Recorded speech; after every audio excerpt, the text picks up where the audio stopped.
पूछ रहे हैं कि अगर उन्होंने मुझे उनको जवाब देने की कोशिश नहीं, सर, आप- अच्छा मेरा ये सवाल है आपको हाँ, कि अगर अगला स्टेप क्या है? इनसे बस सेकंड क्वेश्चन ये पूछना, what is your next move after resignation. इन लोगों का मैंने ये मास्क इसलिए लगाया ताकि इन्हीं का चेहरा मैं इनको दिखा सकूं।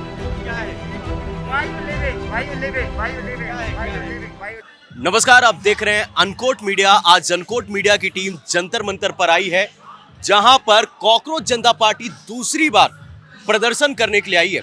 और इस बार बहुत खास है, क्योंकि जब तक धर्मेंद्र प्रधान जी इस्तीफा नहीं देंगे तब तक ये प्रदर्शन चलने वाला है। क्या नाम है आपका? मेरा नाम हर्षित है। हर्षित है। मैं एक कलाकार हूँ और एक विद्यार्थी भी हूँ। अच्छा, क्या कलाकार में क्या करते हैं आप? मैं पोएट हूँ और स्टोरी टेलर हूँ। I am a performing artist. हाँ, सो आप यहाँ पर क्यों आए हुए आज?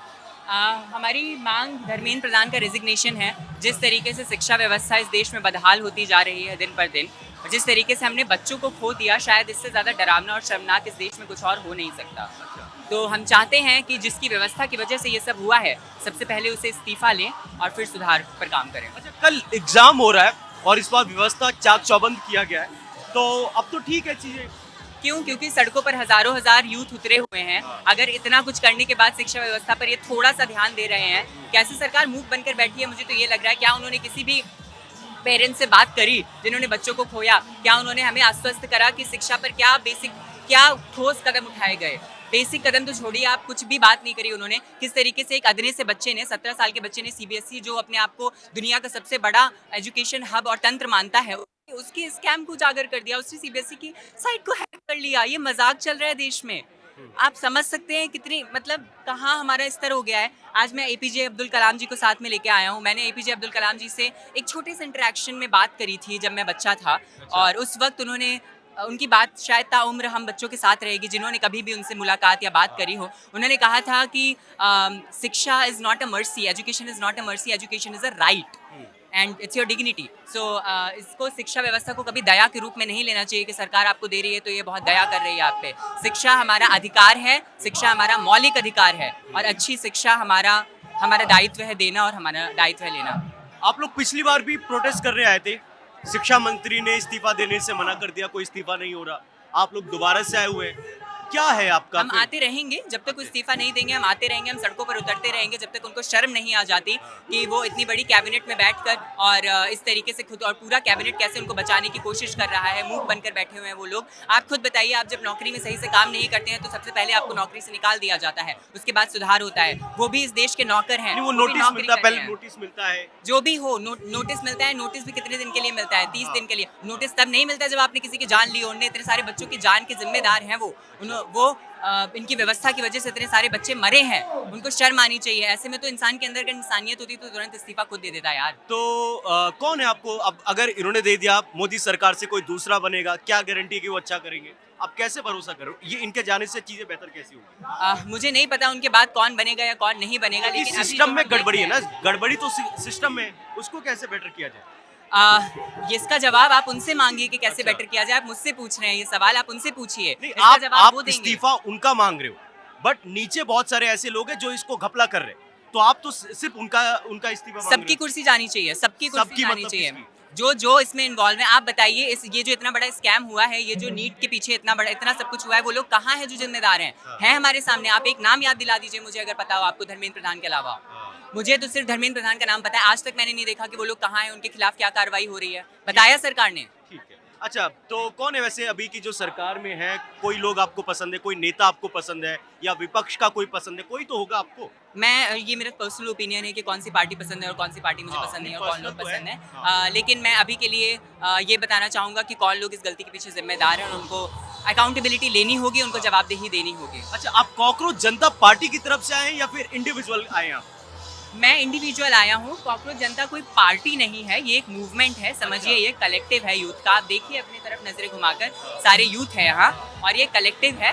और ऑफ कोर्स इस कलेक्टिव की वजह से हम सब यहाँ पर एक साथ है। लेकिन ये भारतीय होने के नाते मेरी बहुत बड़ी जिम्मेदारी बनती है यहाँ पे आना। ये सिर्फ बच्चों की बात नहीं है। आप अगर पेरेंट्स हैं, आप अगर दादा दादी भी हैं, तो आप खुद से सवाल पूछिए कि अपने बच्चों को ऐसा भविष्य आप देना चाहेंगे? बिल्कुल भी नहीं। अगर प्रधानमंत्री नरेंद्र मोदी आपको देख रहे हैं आपको अगर कोई एक मैसेज देना, क्योंकि वो हम सबके गार्जियन है, आप क्या देना चाहेंगे? मुझे बहुत उम्मीद है भारत सरकार से, मुझे अब भी बहुत उम्मीद है प्रधानमंत्री नरेंद्र मोदी जी से, और मैं उनसे यही बात कहूँगा कि सर, अब्दुल कलाम जी के भारत को कुचलने मत दीजिए। ये एपीजे अब्दुल कलाम के सपनों का भारत है, और बड़े ही सपनों और बड़ी ही उम्मीदों के साथ उन्होंने इसे पिरोया था। और जिस तरीके से ये बच्चों से मिलते थे, राष्ट्रपति भवन के दरवाजे कभी बंद नहीं होते थे बच्चों के लिए और स्टूडेंट्स के लिए। याद करना चाहिए उनको वो बीते दिन, और उसी तरह उनको काम करना चाहिए। अच्छा ये बताओ, ये तो चलो समाज की हो गई, आपको भी कोई दिक्कत परेशानी होती है? आप जिस तरीके से कपड़ों में रहते हैं, आपकी वो चीजें, आप अपने मुद्दों को तो बताइए, आपके क्या मुद्दे हैं? हम सब अक्सर नफरत का शिकार होते रहते हैं। जाति धर्म लिंग के नाम पर किस तरीके से नफरत फैलाई जाती है हम सब देखते हैं। नहीं, जाति धर्म तो अलग चीज है, मैं आपका जानना चाह रहा हूँ कि आपको नहीं, क्या ये सब एक बैनर के अंदर ही आता है सर। आप ये नहीं कह सकते। जब आपके अंदर इंसानियत जिंदा होती है, जब आप खुद को इंसान समझते हैं और इंसानियत मानते हैं, तो ये सारी चीजें परे हो जाती हैं। आपको कोई ऐसी दिक्कत परेशानी होती है? उमर खालिद को सपोर्ट करती है। बहुत सारी दिक्कतें हैं। आप उमर खालिद को सपोर्ट करते हैं? मैंने इसका जवाब ऑलरेडी बीबीसी को दे दिया है सर, आप जाकर देखिए। आप एक बार चलो पूछ रहे हैं नहीं, मुझे आप ये बताओ, उमर खालिद को क्या आप सपोर्ट, क्या है ये मामला उमर खालिद? जब ये सब कुछ मामला हुआ था, सबसे पहले मैं आपको याद दिला दूं कि मैं एक बच्चा था, और ये एक अंडरस्टैंडिंग का मैटर हो सकता है मैं उनके बारे में ज्यादा पढ़ूंगा और समझूंगा और मेरी विचारधाराएं बदलें, लेकिन जिन बच्चों की जान गई है उन बच्चों की जान कभी लौट कर नहीं आ सकती। क्या सरकार बताएगी, जवाबदेही देगी जिन बच्चों की जान दी गई है? एक सेकंड, हम लोग क्या है? Why you living? Why you living? Why you living? क्या है, Why क्या you है? living? Why you living? क्या आप है, इनसे क्या ये तो पूछिए ना, इनका नेक्स्ट स्टेप क्या है? आफ्टर रेजिग्नेशन इनका नेक्स्ट स्टेप क्या है? They didn't know the answer. अच्छा एक चीज बता दियो, पूछ रहे कि अगर उन्होंने resignation मुझे उनको दे दिया- जवाब देने की कोई जरूरत नहीं, नहीं, सर, नहीं, आप- अच्छा मेरा ये सवाल है, आप हाथ दे दूर, दीजिए हाथ दूर। कि हाथ अगर दूर अगला रखिए, स्टेप क्या है? हाथ दूर रखिए। अगला स्टेप क्या है आपका? तो ये है, यहाँ पर जैसे सवाल पूछ रहे, आइए एक बार आइए। वो तो जवाब देने से मना कर दिया उन्होंने। वो मना ही करेंगे भाई। क्या है उनका, क्या ऐसा क्या है, आप क्यों उनसे भाई परेशान? कुछ नहीं है, मेरे को ये लगता है यहाँ पे ये लोग बैठ के देखो भाई, मैं ना यहाँ पे किसी भी पॉलिटिशियन को सपोर्ट नहीं करता हूँ, हाँ। ठीक है ना। मैं अपना खुद का जीता हूँ, खुद का खाता हूँ, सिंपल इस है, ठीक है ना। दूसरी बात ये है, यहाँ पे बंदे यहाँ पे खड़े होके ये कह रहे हैं कि मोदी अनपढ़ है, बट मेरे को ऐसा फील हुआ यहाँ पे जितने बंदे आ रखे हैं ना, यहाँ पे मोस्टली बंदे अनपढ़ ही हैं। कौन है? एंटी है? अनपढ़ है, अच्छा, Not अनपढ़ है। एंटी, ओके, अनपढ़ है, ओके। ठीक है ना। हाँ। यहाँ पे बंदों को पता नहीं है प्रोटेस्ट क्या है, यहाँ पे बंदों को पता नहीं है उनका नेक्स्ट मूव क्या है, हाँ। ठीक है ना, कुछ नहीं पता है। They are just talking about shit. बस ये लोग ये बात कर रहे हैं कि रेजिग्नेशन दो। भाई हाँ। रेजिग्नेशन देना चाहिए, हाँ। But you have to plan ना कि भाई तुम्हें सामने वाले को क्या पिच करने की, उसके बाद में हमारा नेक्स्ट मूव क्या है। हाँ। आप कभी भी किसी फर्म के पास में जाओ, गवर्नमेंट के पास में जाओ, कंपनीज के पास में जाओ, भाई you have to make sure कि तुम्हारे पास में एक प्रॉपर प्लान हो कि उसके आगे भी हमें कैसे परफॉर्म करना है। सही बात है। सिंपल सी बात है। हाँ। इनको कुछ नहीं पता है भाई, हाँ। इनको कुछ नहीं पता है। ये यहाँ पे आ रखे बस कुछ नहीं करने, और यहाँ पे आ रखे उमर खालिद का सपोर्ट करने। हाँ। और मैं सच्ची बात बता रहा हूँ, अगर वो रेजिग्नेशन दे देता है ना, कल को कहीं ना कहीं से कुछ ना कुछ करके, पता नहीं क्या सिस्टम होगा, ये अपने उन्हीं बंदों को इकट्ठे करेंगे जो आज से कई साल पहले जेएनयू में बैठ के आतंकवादी के नारे लगा रहे थे।